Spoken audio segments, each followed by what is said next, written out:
Okay, this is going to be a attempt at playing Battletoads. I say attempt because I'm definitely not making it through this game, especially considering the fact I'm not actually even playing it on console.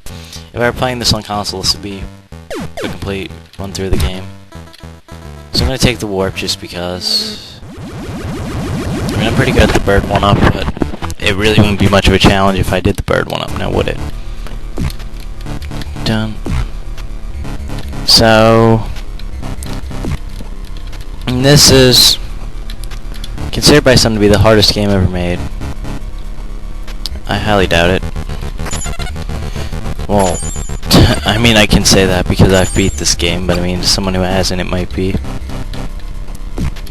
But anyway, it's been a while since I beat this. It is definitely a hard game. I just wouldn't say it's the hardest game ever made. Because unlike most of the hardest games ever made, Battletoads is actually somewhat well designed. Well, up until the very end. And, well, if you've made it that far, then you already know why the last couple levels are so terrible. Now, people are always saying that the Turbo Tunnels is the hardest level in the game. It's one of the hardest levels in video game history. It's not. It's tough the first time through, but Battletoads is a game that does get harder and harder and harder as you go along. So actually, even though this is the third stage in the game, and it might seem intimidating, this is the third easiest stage in the game. Every level from this point forward gets more difficult with the exception of like a few, but we'll get to those later.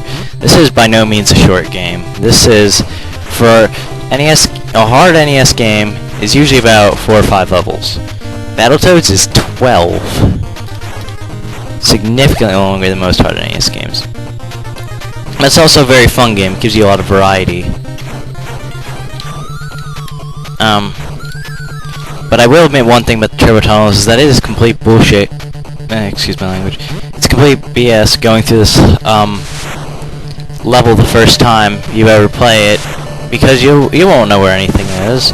The whole level is about memorization, and that is Battletoads in a nutshell. Once you've memorized everything, most of the game isn't too bad. I say most of the game because there are some levels that can still be annoying despite that. I don't expect to finish the game.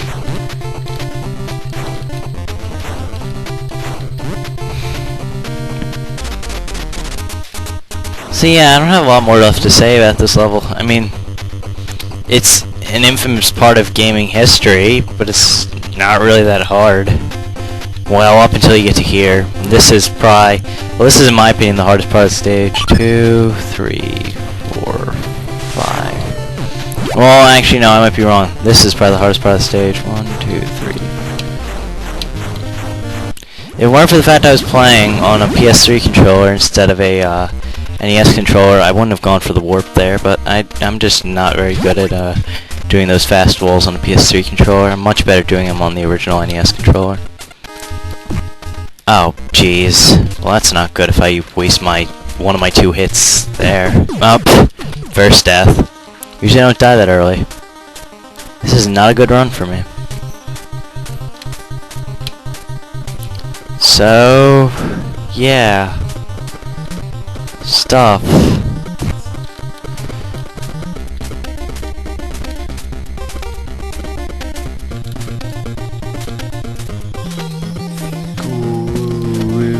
So this is pretty much the Turbo Tunnel Redux. It's actually this is one of the few stages in the game that really isn't harder when you go on. This stage, for the vast majority of it, is much easier than Turbo Tunnels was.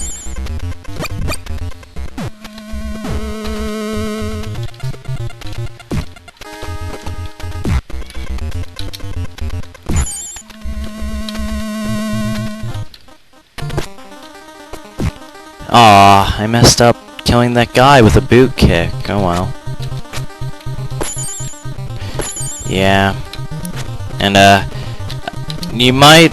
It's smarter to wait for the health flies to go away there, because, you might try to pick up the flies when you're trying to pick the stick back up. You might accidentally eat the flies instead, and well, that's never good.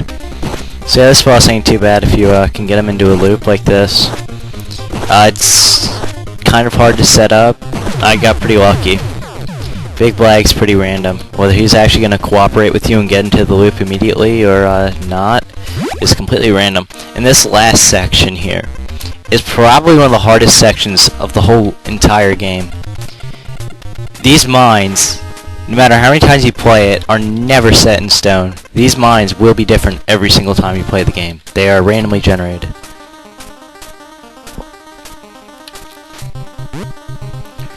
I'm going to try and get this one up here so that if I die, then it won't matter so much. Yeah, I shouldn't have went up there. That was stupid of me. But I kind of can't tell.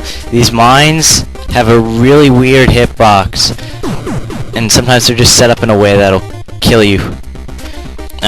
But the problem is that, what the hell? I was nowhere near that. Anyway, yeah, that's what I was going to say. These mines have the most awkward hitbox ever of anything. Well, actually, no, that's not true. There's something with an even more awkward hitbox later in the game, but that's for later.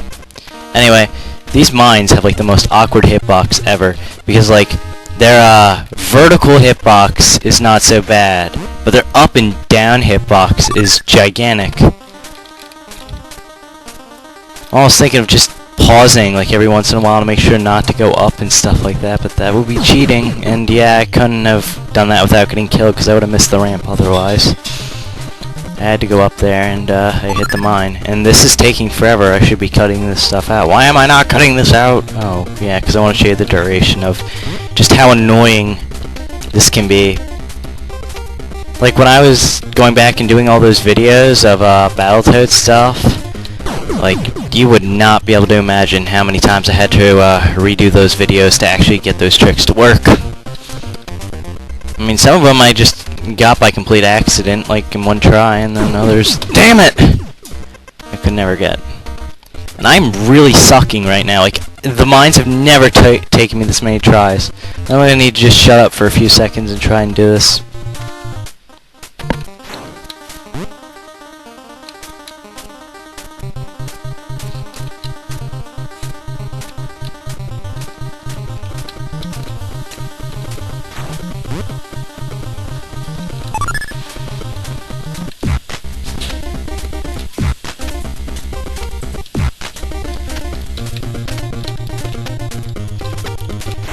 Oh, that's usually how the mines go.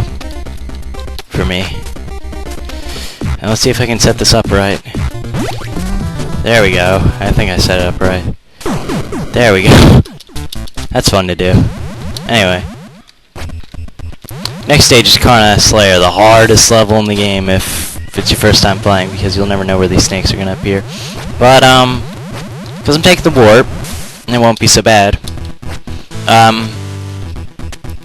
I don't think that many people have actually really seen Karna Slayer, because I'm pretty sure everyone who's sane enough to actually play this game legitimately would get the warp in the snake pit, not have to play through this and the really awful level that comes after it on the jet level. I mean, the jet level's really fun, but it's really annoying at the same time. So, in order to get the warp, just do this. Super genius, I'm looking at you. Okay, so, this is Intruder Excluder. This is where warps no longer exist, pretty much. No more warps, no more shortcutting the game. From this point forward, we are playing every single stage in the game, because there are no more warps to be found. None whatsoever. They let you skip by all the really easy stages. They put warps really early in the game, but all the really hard stages, nope. Oh my god.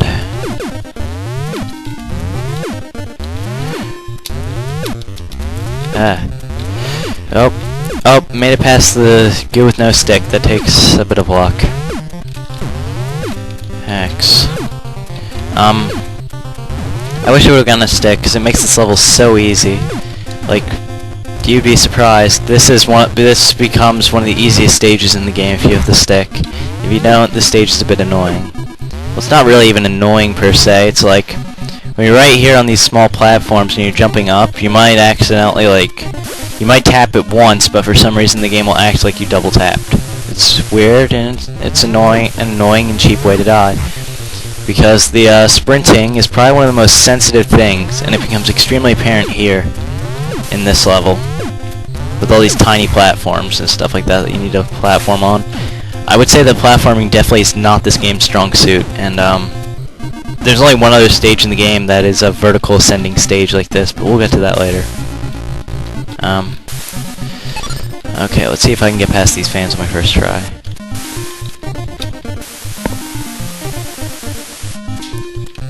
Oh yeah, I cleared the fans on my first try. Oh, almost died there.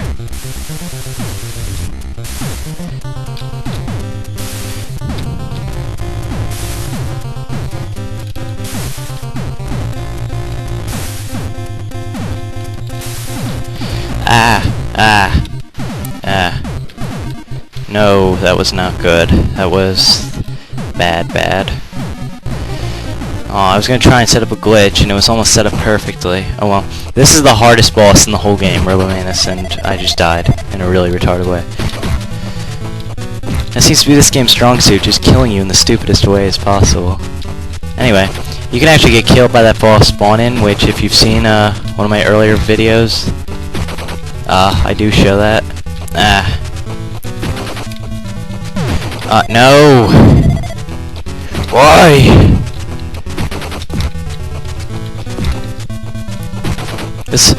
If I were playing on an NES controller, I would attempt to juggle this boss because it's really fun to see how many times in a row you can just hit this boss in the air. And you can sometimes get an infinite loop on him and just kill him instantly. But the trick is to get him up close against the wall, and whatever wall he's closer to, you just headbutt him on, and he'll just keep bouncing off that wall. Aw man, I'm probably gonna lose continue here if I'm not. Unless I do really well. I suck at this boss. This boss is one of my weak points if I'm not playing on an NES controller. Come on. Thank you! I killed this stupid boss. Okay. Okay, now time for one of the hardest stages in the game. And I'll be lucky if I make it past this one. Considering how few lives I have left. Ah, damn it. Yeah, this is another case where the hitbox is extremely wonky. You can sometimes be nowhere near that enemy and he just kills you in one hit. He's the only enemy in the game. What the heck? That I know of. It just flat out kills you in one hit. There's no rhyme or reason for it. He just does. Anyway.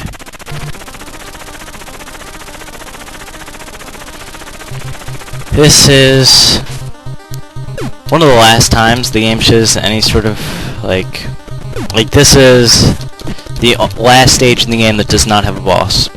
Every stage after this will have a boss at the end of it.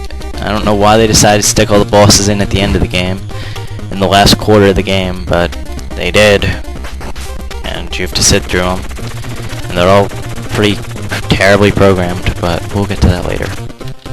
Okay, so that was the first part, and that first part isn't so bad. The second part isn't so bad either. These wheels, if you don't know what these spikes are, instant death.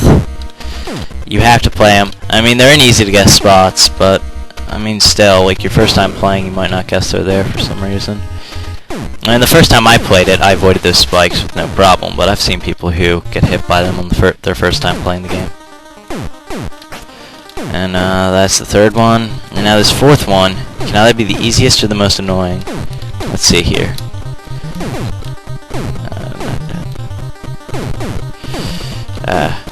Should I show it? Nah, I've already got so few lives. I was gonna show a death trick where you get a little bit further in the level by killing yourself, but it doesn't take you that much further and actually wastes time.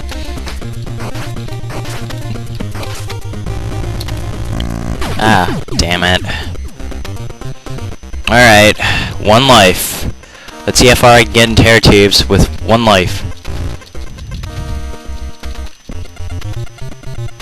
This is probably not going to end well. Actually, I can already tell it's not going to end well. Unless I, like, have somehow become amazingly good at this game, which I know I'm not, then this stage is going to kill me. And I'm going to have to start it over again, which is fine, because I'm not that far in it anyway. I might be able to pick up a 1-up, which might give me a little bit extra leverage, but not a lot. But up until the 4th checkpoint, I am not safe with how little lives I have right now. Once I get to the end of the level, it'll be fine, if I can get to the end of the level. I highly doubt it. With only 1 life. You gotta be a real man to 1 life. Terror tubes.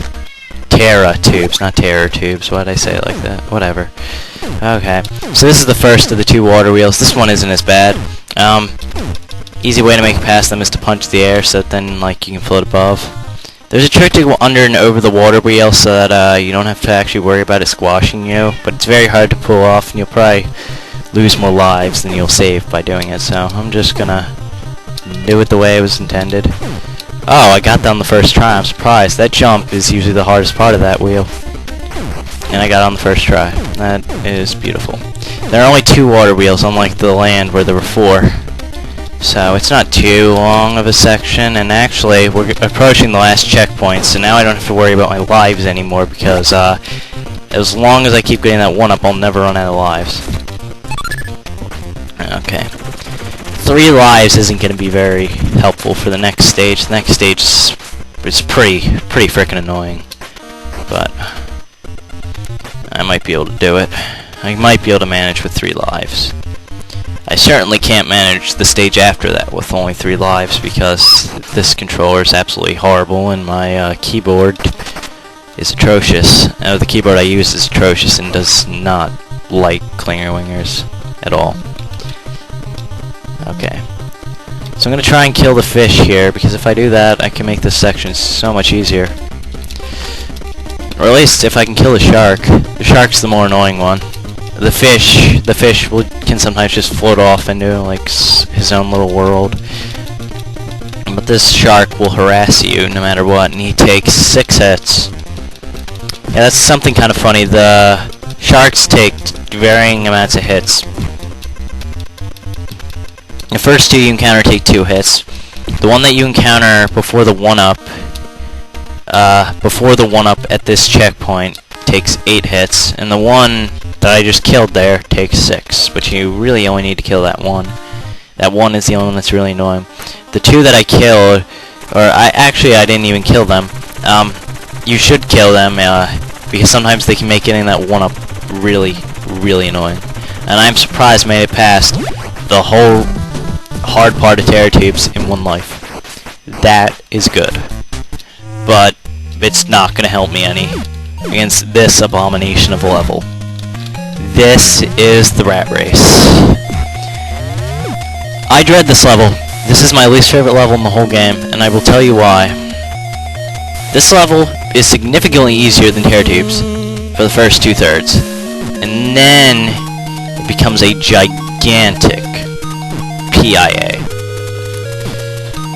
Alright, so beating the rat the first time is not hard. It doesn't really require any skills to beat the first rat. Really, if you can't beat the first rat, you might as well not even be playing this.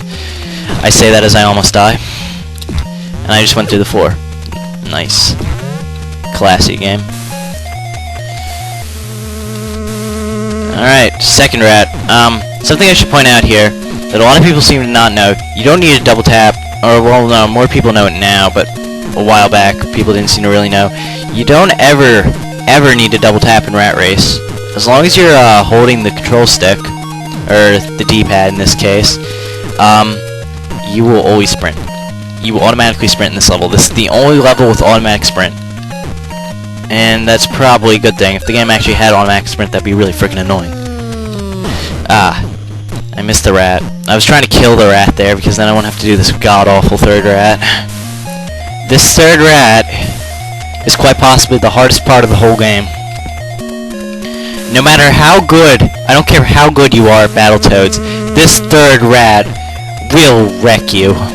No matter how many times you've played it, there's no guaranteeing you're going to beat this third rat. I don't care if you're the Battletoads Grand Champion. There's no way you can consistently beat this third rat without playing the absolute hell out of it until you know the whole thing. Now, a long time ago I used to be really good at this, and I actually used to be able to beat this third rat without ever having to headbutt him. But, as you can see, I'm not that good anymore. That was like when I was like trying to beat the speedrun for this game, I was that good. But I'm not that good now. Like, I'm gonna lose to him. I am going to lose to him no matter what. There's no way around it. Nope. Knew that was gonna happen. Okay, well, expect me to get game over pretty soon. And if I don't, the boss will give me game over. Even though the boss isn't that hard. With only 2 lives left, it's not very good odds. So yeah, you want to double tap at the beginning here before the rat appears so you're already sprinting, because you want to get as big of a lead on this rat as possible.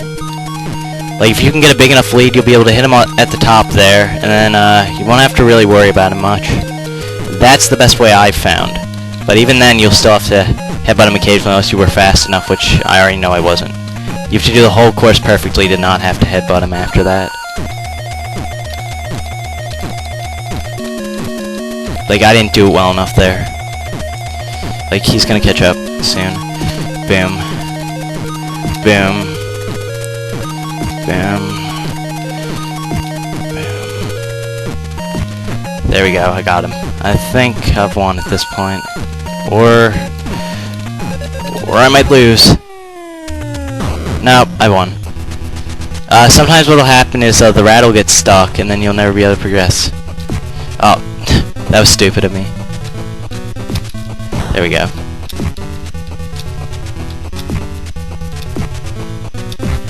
There we go. There we go. Aw, we woke up Bebop. And now he wasn't really moving before, but now he's got like a little trot going on. This boss starts off extremely slow, but it'll pick up in pace eventually. And I'm missing him. I'm like trying to double tap to sprint, and my thumbs are just too tired. I can't do this, man. I'm trying to do this all in one sitting. It's ridiculous. Ah.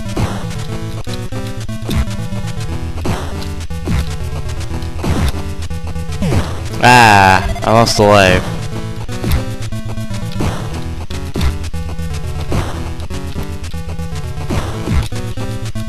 Ah, no, no, get up, get up, get up, get up. Come on. Ah.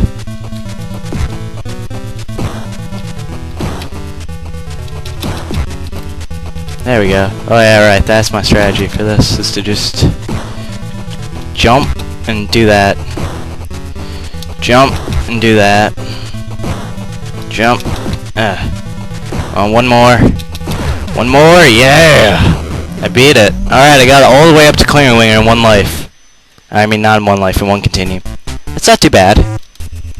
But now Clearing Winger is gonna just absolutely rape me. I'm gonna try and do the pause trick, but I'm probably gonna fail miserably at it. Literally, the pause trick is the only way I can do this on the PS3 controller. I can't switch over the keyboard because my arrow keys don't work. Or as well as they should.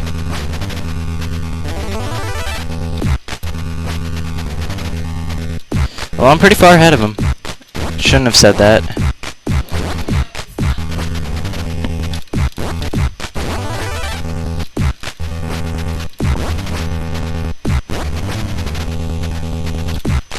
Come on. No, he's way too close already.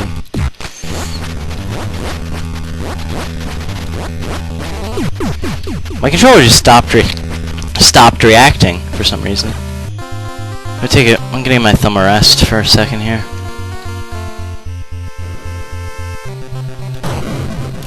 Okay. Let's try this without the pause trick, just to show you how awful this would be if I tried it otherwise.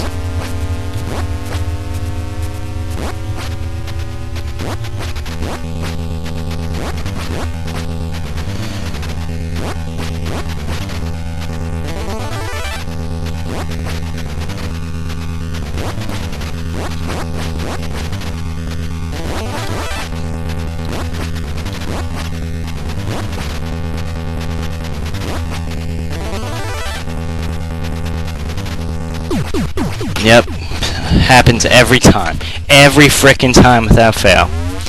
This is where I expect to lose. I don't expect to get any further than here. And if I do, then the last level is going to absolutely destroy me. Because, yeah, we're pretty close to the end of the game. Most people who casually play Battletoads don't really ever make it this far. So, those of you who've never seen this before, hope you enjoy it, because this level really sucks. This is not a good level. At all. At all. This level, man, is like probably one of the worst design stages in gaming history. You have to literally hit these... Okay, let me try and explain this. So the arrows point in the direction you're supposed to be holding. Now, the only way to put any distance between you and this orb is if you can hit these turns perfectly. However, doing that on any controller that isn't an NES D-pad, the closest thing to that is the keyboard, is impossible. Flat out, not gonna happen. And the reason is, because, do you remember how hard it was to hit diagonals on an NES D-pad? Yeah, it was pretty hard. For that reason, whenever you press a direction, you would immediately hit that direction. So, this level worked really well because you would immediately go in the new direction. However, on a PS3 controller, this doesn't work out so well because you hit diagonals way too oftenly, and I actually beat Claymore. I'm amazed. So, what do you do? I don't know. Usually I consider you screwed then, but I did it somehow. Damn it! I messed up my trick. The easiest way to beat this boss, as soon as I can do it, there we go, is to do this.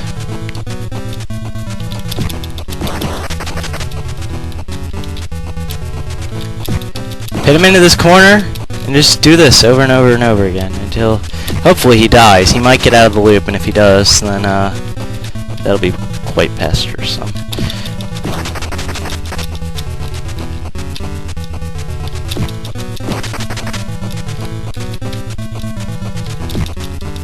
Come on.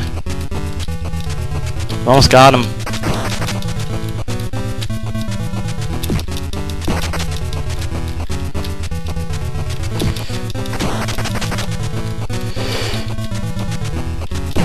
Yeah.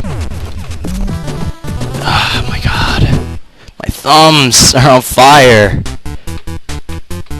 Top of the world, Toadies, come and get me if you dare. Well, it's one small step for a toad and one giant leap for Toad-Con. Go for it, guys. This is the last stage of the game. The Revolution. This level has an interesting concept. It's a rotating tower. Fake 3D in a Nintendo game that actually somewhat works. Interesting concept. It's annoying as hell, though.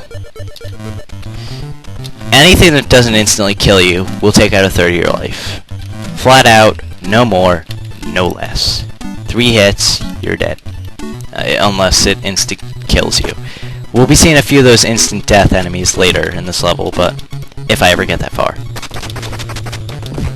Okay. Get over here. And, always when I pick up the stick, I've actually always found this level to be easier to do without the stick. Up until later. There's a later point where it becomes a little bit easier to do with the stick, but majority of the level I've always found easier to do with just headbutts.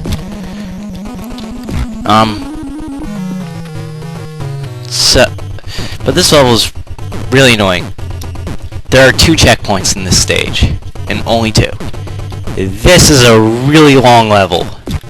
I'm not gonna lie. This is probably the longest stage in the game, unless you're, except for maybe Terror Tubes. I haven't even reached the first checkpoint yet.